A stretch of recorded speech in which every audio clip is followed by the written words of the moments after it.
Natural Audio presents Midnight in the Garden of Good and Evil, written in 1994 by John Barrett, read by James Ross Spencer. Chapter 11, Newsflash.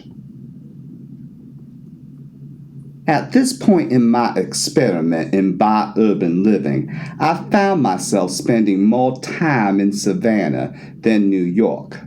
The weather alone would have been reason enough for the tilt. By late April, New York was still struggling to free itself from the clutches of winter, and Savannah was well into the unfolding pageantry of a warm and leisurely spring. Camellias, jonquils, and paper whites have bloomed in December and January.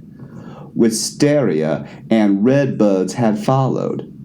And then in mid-March, the azaleas burst forth in gigantic pillars of white, red, and vermilion. White dogwood blossoms floated like clouds of confectioner's sugar above the azaleas. The scent of honeysuckle, Confederate jasmine, and the first magnolia blossoms were already beginning to perfume the air. Who needs the chill of New York? So I lingered in Savannah. Its hushed and somnolent streets became my streets of choice. I stayed put just as Savannians did.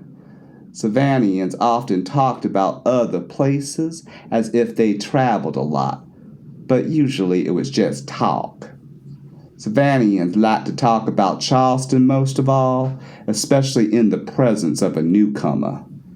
They would compare the two cities endlessly. Savannah was the hostess city. Charleston was the holy city because it had a lot of churches. Savannah's streetscape was superior to Charleston's, but Charleston had finer interiors. Savannah was thoroughly English in style and temperament. Charleston had French and Spanish influences as well as English.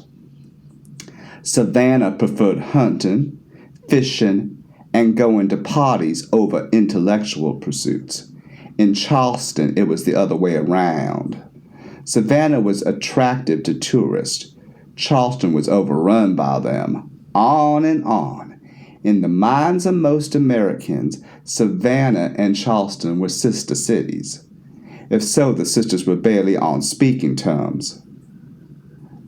Savannians rarely went to Charleston, even though it was less than 2 hours away by car. But then Savannians rarely went anywhere at all. They could just not be bothered. They were content to remain in their isolated city under self-imposed house arrest. There were exceptions, of course, and Chablis was one of them. Chablis took her act on the road via trailways, just as she said she would to Augusta, Columbia, Atlanta, and Jacksonville. She came back to Savannah between swings, long enough to freshen her wardrobe and avail herself of Dr. Myra Bishop's female hormone shots. When she was finished at Dr. Bishop's, she invariably called me up or threw pebbles at my window, and I would come down and drive her home. She came to look upon these rides as a ceremonial aspect of her sexual journey. The estrogen would be working its magic inside her, transforming the tomboy into the graceful empress, even as we drove through the streets of Savannah.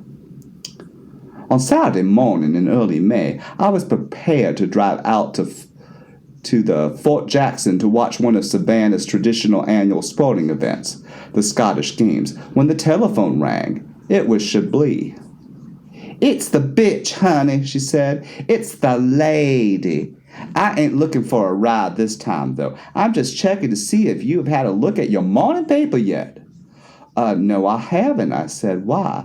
"Remember that antique dealer you told me you met, the one with the big house on Monterey Square?" "Yes, I did." "Didn't you tell me his name was Jim Williams?" "Well, yes, I did." "Well, what about him?" "James A. Williams?" she asked. Yes, age 52. Sounds right. Of 429 Bull Street? Now come on, Chablis, what happened? Well, she shot somebody last night. What? Chablis, are you serious? Now, honey, I wouldn't joke about a thing like that. That's what it says right here in the paper. It says James A. Williams shot Danny Lewis Hansford, 21. It happened inside Mercer House. They got a big old picture of your friend James A. Williams on the front page, but they ain't got one of the 21-year-old. Damn it, and that's the one I wanted to see. Oh, did Danny Hansford die? I asked. Well, he must have died, honey, 'cause they're charging Miss Williams with murder.